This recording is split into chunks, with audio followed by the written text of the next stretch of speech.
अष्टम अध्याय रक्त बीज वर मैं अणिमा आदि सिद्धिमय किरणों से आवृत भवानी का ध्यान करता हूँ। उनके शरीर का रंग लाल है, नेत्रों में करुणा लहरा रही है और हाथों में 5 अंकुश बाण और धनुष शोभा पाते हैं। ऋषि कहते हैं, चंड और मुंड नामक दैत्यों के मारे जाने तथा बहुत सी सेना का संहार हो जाने पर दैत्यों के राजा प्रतापी शुंभ के मन में बड़ा क्रोध हुआ और उसने दैत्यों की संपूर्ण सेना को युद्ध के लिए कूच करने की आज्ञा दी। वह बोला, आज उदययुत नाम के 86 दैत्य सेनापति अपनी सेनाओं के साथ युद्ध के लिए प्रस्थान करें। कंबू नाम वाले दैत्यों की 84 सेना नायक अपनी वाहिनी से गिरे हुए यात्रा करें। 50 कोटि वीर कुल के और 100 धौर्म कुल के असुर सेनापति मेरी आज्ञा से सेना सहित कूच करें। कालक सोहर मौर्य और काल के असुर भी युद्ध के लिए तैयार हो मेरी आज्ञा से तुरंत प्रस्थान करें। भयानक शासन करने वाला असुरराज शुंभ इस प्रकार आज्ञा दे शहर बड़ी बड़ी सेनाओं के साथ युद्ध के लिए प्रस्तुत हुए।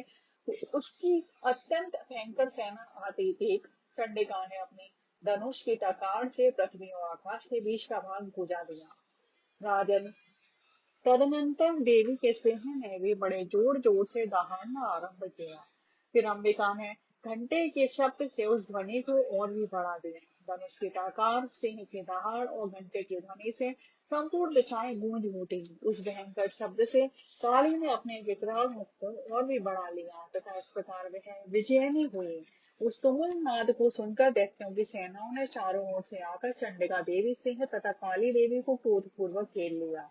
राजन इसी बीच में असुरों के विनाश तथा देवताओं के अभ्युदय के लिए ब्रह्मा, शिव, कार्तिकेय, विष्णु तथा इंद्र आदि देवियों की शक्तियां जो अत्यंत पराक्रम और बल से संपन्न थी, उनके शरीरों से निकलकर उन्हीं के रूप में चंडिका देवी के पास गई।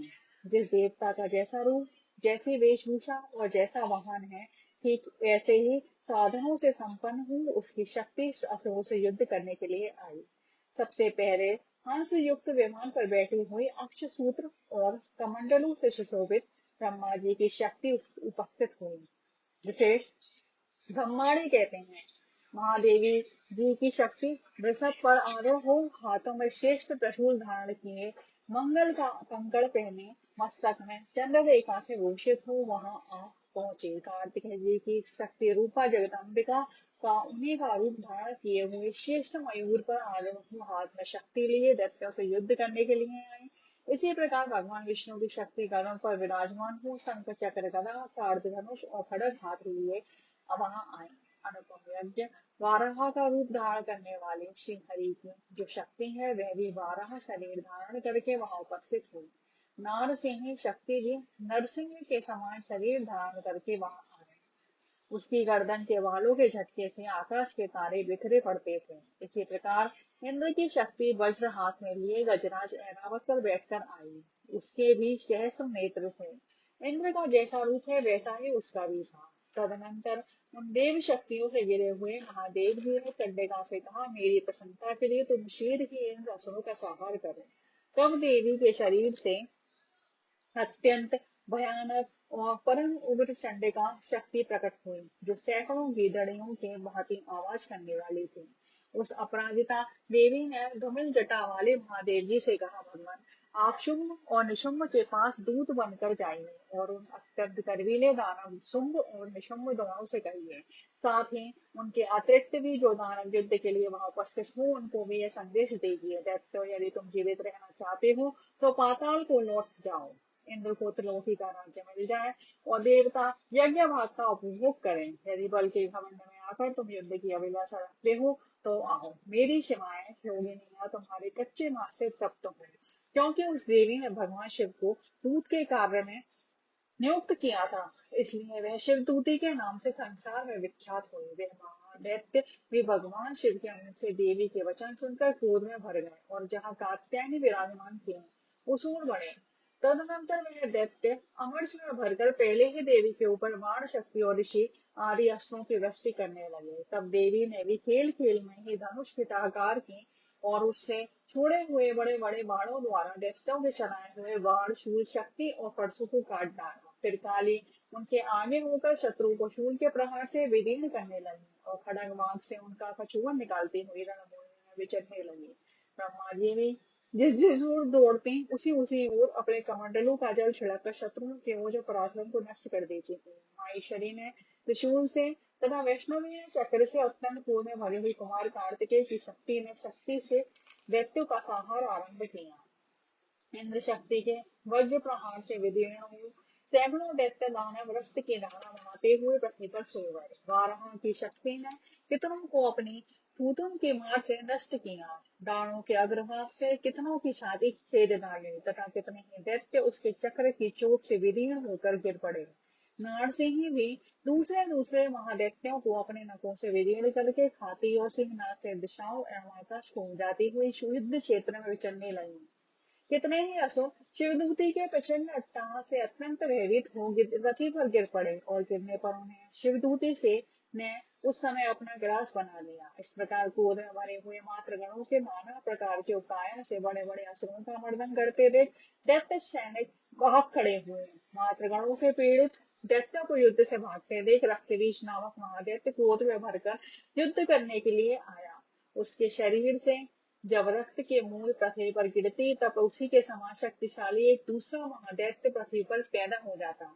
महासुर रक्त बीज हाथ में गदा लेकर इंद्र शक्ति के साथ युद्ध करने लगा।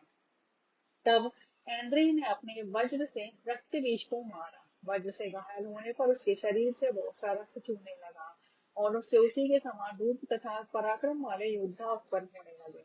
उसके शरीर से रक्त की जितनी बूंदें गिरी उतने ही पुरुष उत्पन्न हो गए। वे सब रक्त बीज के समान ही वीर्यवान बलवान तथा पराक्रमी थे।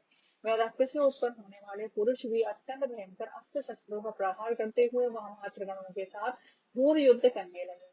पुनः वज्र के समान प्रहार से जब उसका मस्तक घायल हुआ तब रक्त बहने लगा और उससे हजारों पुरुष उत्पन्न हो गए। वैष्णवी ने युद्ध में रक्त बीज पर चक्र का प्रहार किया तथा इंद्र ने उस दैत्य सेनापति को गदा से चोट पहुंचाई। वैष्णवी के चक्र से घायल होने पर उसके शरीर से रक्त बहा।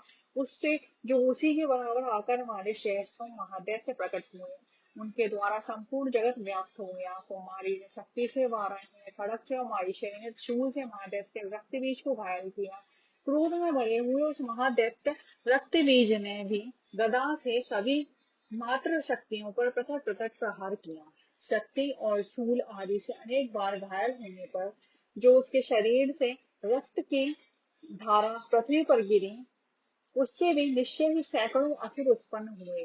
इस प्रकार उस महादैत्य के रक्त से प्रकट हुए असुरों द्वारा संपूर्ण जगत व्याप्त हो गया।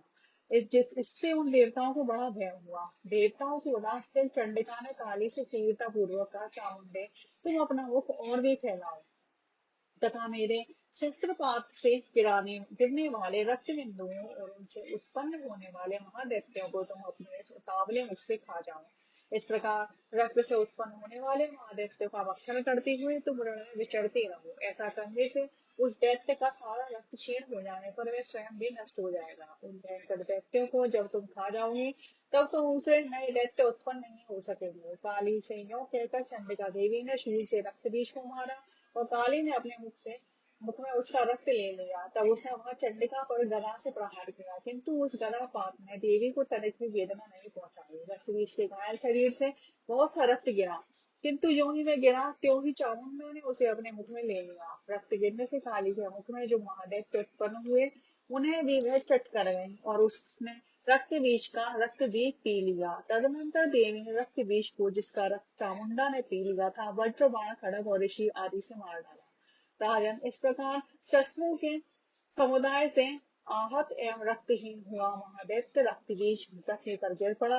नरेश्वर इससे देवताओं को अनुपम हर्ष की प्राप्ति हुई और मातृगण उन असुरों के रक्तपान से के मद से उदत्सा होकर नृत्य करने लगा। इस प्रकार से मारकंडे पुराण में सामूहिक मनवंतर की कथा के अंतर्गत देवी महात्मा में रक्त बीज वध का नामक 8वां अध्याय पूरा हुआ।